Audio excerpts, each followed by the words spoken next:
네, 안녕하세요. 디지털 목자 최정현입니다.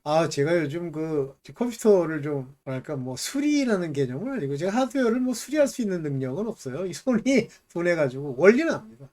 그런데, 그러다 보니까 이제 뭐 소프트웨어적 또는 뭐 그것이 가지고 있는 어떤 기능적 문제, 이런 것들은 제가 좀 손을 보게 돼서, 그거에 신경 쓰다 보니까 이틀 동안, 영상을 전혀 못 찍어서 하나님이 말씀하시는 게 이 영상으로 이제 서로 우리 의견을 나누고 제가 뭐 세월이 하도 오래되니까 이제 깨달음이 이제 있어요, 솔직히. 그래서 그 여러분들이 생각하는 것 이상으로 이 복음 안에서 여러분들이 어떤 단점이 있고 어떤 프레임이 어떻게 문제가 되는지를 사실은 알지만 제가 그 얘기를 안다고 여러분들한테 전했다고 해서 여러분들이 그걸 받아들이고 아버지 앞에 진짜 뭐 튼튼하게 서는 건 아니죠. 지금 사실 그 영상들 중에 굉장히 많은 영상들이 뭐 의미가 없다는 게 아니라 상당히 의미 있는 얘기들을 많이 하는데 죄 문제 이외에 그 어떤 자기네들이 봤다고 하는 드림 또는 비전 그다음에 이것들을 같이 중립적으로 이렇게 바라보잖아요. 여러분들은 아무 상관도 없고 그게 하나님으로부터 오는 게 아니에요. 하나님은 어떤 환상이나 꿈이나 이런 걸 주실 때 여러분이 어떻게 변화돼야 되고 그것에 어떤 문제들을 인식해야 된다고 하는 아주 구체적인 내용들이 담겨 있어요. 그래서 여러분들이 그 마음으로 변화되려고 하면 그때부터 하나님이 은혜로 주시는 것들이 있습니다. 그분이 주셔야 돼요. 오늘 여러분들과 함께 얘기하려고 하는 건 저 자비의 그릇이죠.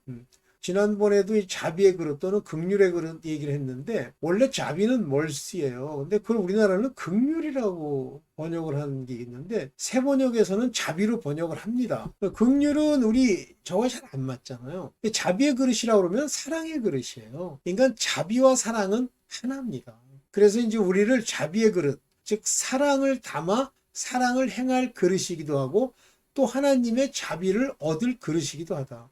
이거는 오래전에 사실은 정확하게 창세전에 여러분들의 정체성으로 하나님이 정하신 거예요. 그러면 그게 하나님이 그렇게 창세전에 정했는데 6천년 후에 오늘 여러분들한테 임하느냐? 그러면 하나님이 자기가 택하기로 예비된 자들 이런 사람들을 부르실 때에 그냥 시도 때도 없이 하나님께는 6천년이 아무것도 아니잖아요. 그죠?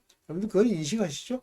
인간이 존재할 때 이제 시간이라고 하는 것에 의미를 주게 되고 가지는 거예요. 그 얘기는 제가 저번에도 그 물리학의 한 이론으로 설명을 한번 드린 적이 있는데 오늘은 이제 다른 얘기를 하려고 해요. 먼저 영광이라는 건 주님이 윗사람이 우리에게 주는 게 영광입니다. 영광. 빛이 밝게 빛나게 한다라는 뜻이잖아요. 내가 밝게 빛나요? 내가 하나님을 밝게 빛나게 해줘요?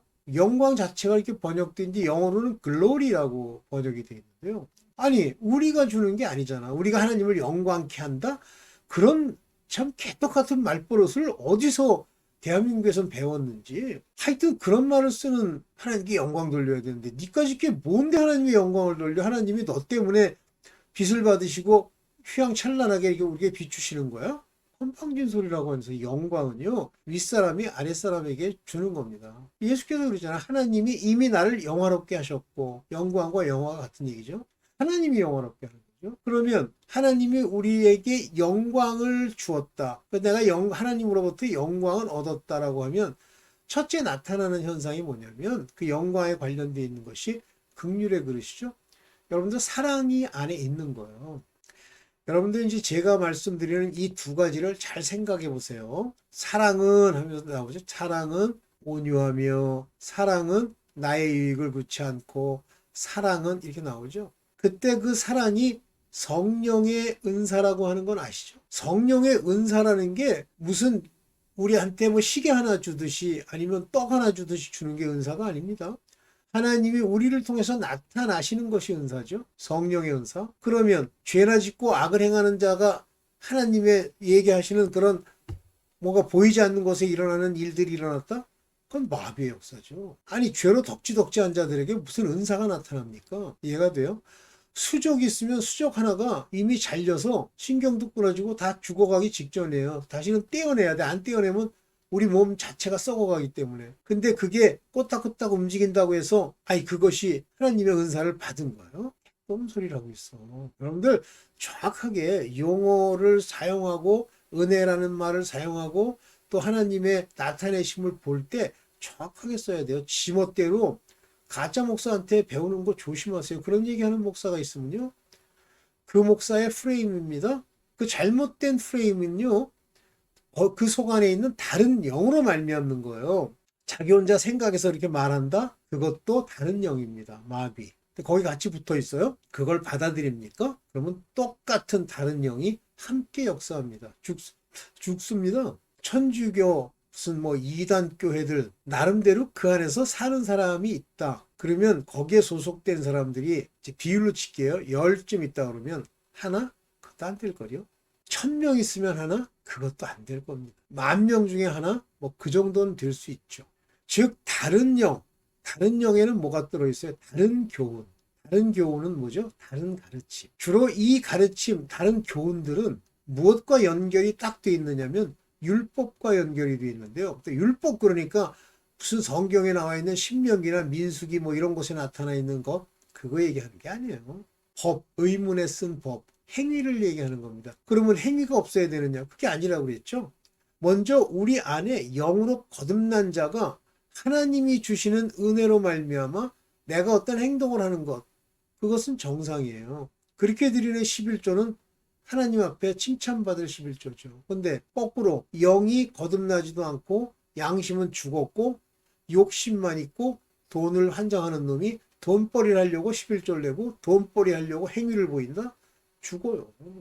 그걸 여러분들이 아셔야 된다. 근데 다 왜 속냐면 자기가 한 행동이 하나님이 보실 거라고 생각하는 거예요. 보시지도 않을 뿐만 아니라 반드시 하나님의 은혜로 주신 것으로 행치 아니한 것에는 나중에 그 공적을 심판하듯이 남는 게 하나도 없어요. 자, 이제 오늘 사랑 얘기를 좀 하려고 하는데, 자, 이제 사랑 두 개를 비교해 볼게요.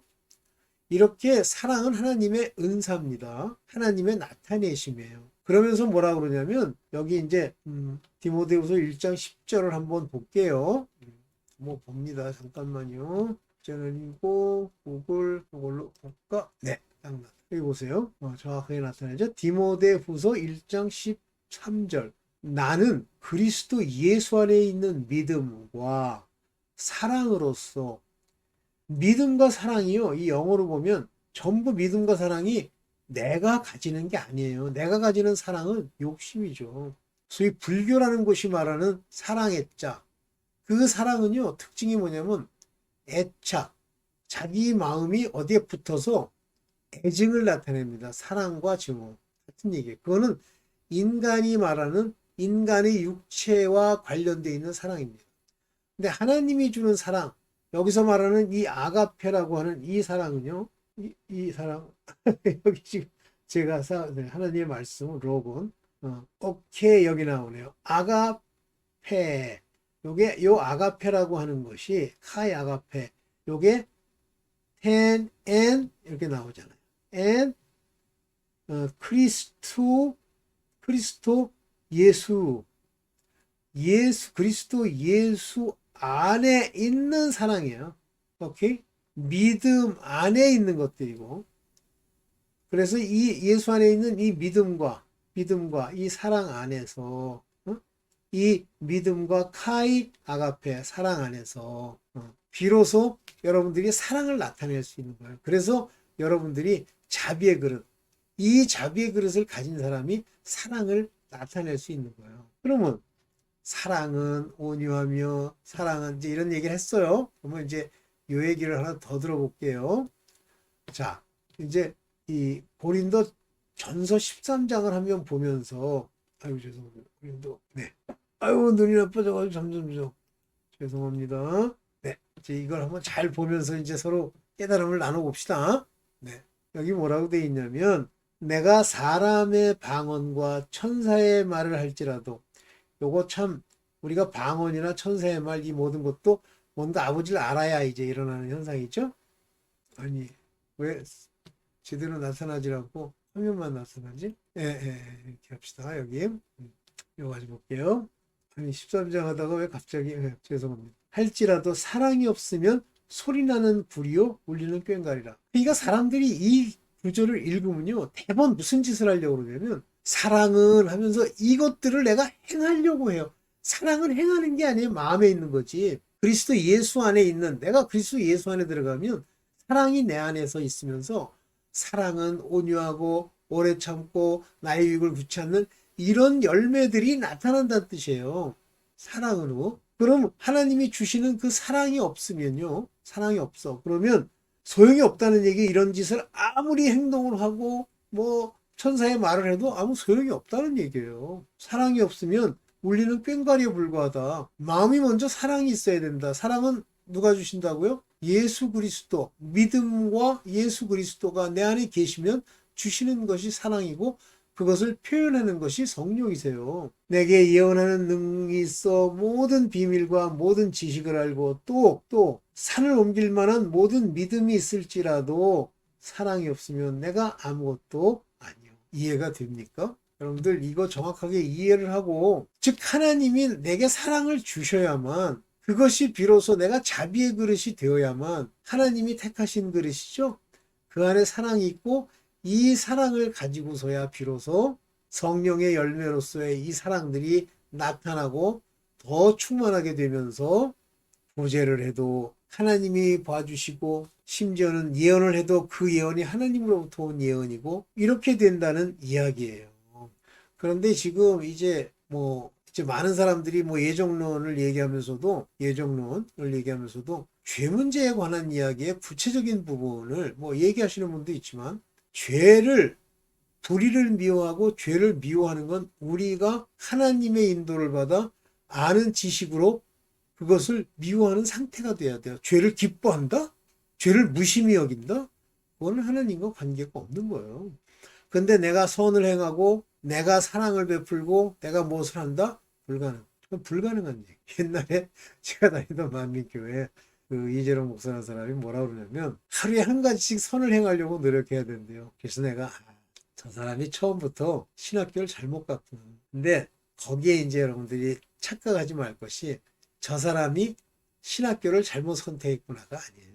그 사람의 본질 정체성이 그거라 거길 가는 거예요. 제가 순복음 신학원이라는 데를 한 학기 다녔다 그랬잖아요. 말은 다 성경 가지고 하고 쩝쩝 소리가 나요. 근데 거기에 와서 가르치는 사람들의 소속이 주로 성결교단, 서울신대 교수들, 순복음 신학 교수들 이런 사람들이 와서 해요. 그러다 보니까 그 사람들은 예정론적 하나님의 은혜와 하나님의 작정, 디크리 이거를 무시하는 게 아니라 말을 안 해요. 근데 나중에 조영기 목사가 죽기 직전에 그러잖아요. 아무래도 자기가 보니까 예정론이라는 게 맞는 것 같다. 원래 순복음은 예정론이라는 걸 받아들이면 안 돼요. 내가 열심히 해서 성령이 이렇게 역사하게 하시고 그분의 뜻을 따라가야 되고 자기 열심, 자기 욕심을 채울 수 있는 것들 영혼이 잘된 같이 범사에 잘 되고 강건하게 된다. 그들의 최종 타겟은 강건하고 범사에 잘 되는 거예요. 그러기 위해서 영을 끌어들이는 거예요. 그러면 안 돼요. 큰일 납니다. 그러면 고난을 당연히 안 받죠. 오늘 이제 제가 좀 늦게 컴퓨터 고치는 걸 마치고 여러분들과 얘기를 하기 때문에 이 정도만 얘기를 하고 여러분들 조심할 것이 작정과 예정과 택함과 세우심과 이런 내용들을 무시하잖아요. 이런 말이 성경에 나와도 이것을 인간의 노력, 인간의 생각, 인간의 그 어떤 태도 이런 걸로 인해서 뭘 된다고 강조하죠. 그때부터 여러분들 하나님과 관계가 없어집니다. 그것은 거짓된 믿음, 거짓된 교훈, 다른 영, 다른 교리를 따라가기 때문에 그렇게 돼요. 그런 걸 가리키는 사람들은 원래부터 창세전부터 이런 심판을 받기로 예비된 진노의 그릇인 거예요. 근데 저 사람이 막 이렇게 하다 보니까 너 잘못 들어가지고 그랬다. 저도 그런 얘기를 많이 합니다만 제가 하는 얘기는 어떤 다른 복음, 다른 영, 다른 독트린을 얘기하는 곳에서 들으면 망한다. 이 얘기에 굉장히 중요한 내용이 들어있어요. 그런 말을 들으면 망한다가 아니라 그런 말을 듣고 그것이 그 가려운 길을 긁어주면서 그것이 마음에 남는다. 그러면 여러분은 택함을 입은 자가 아닙니다. 정체성. 그래서 거기서 계속 있으면 비록 택함을 입었을지라도 우는 사자처럼 끌려가요. 근데 저는 그 두 번째 택함을 받은 자인데 우는 사자처럼 끌려가는 이런 자들 때문에 얘기를 하는 거지, 처음부터 가만히 몰래 기어 들어온 그런 선생과 거짓 교인들, 가라지를 얘기하는 게 아닙니다. 요건 이제 좀 구체적으로 제가 자료를 만들어 가지고 하고, 오늘 하도 그냥 컴퓨터 고친다고 왔다 갔다 하다 보니까 오늘 조금 늦지만 찍었어요. 네, 감사합니다.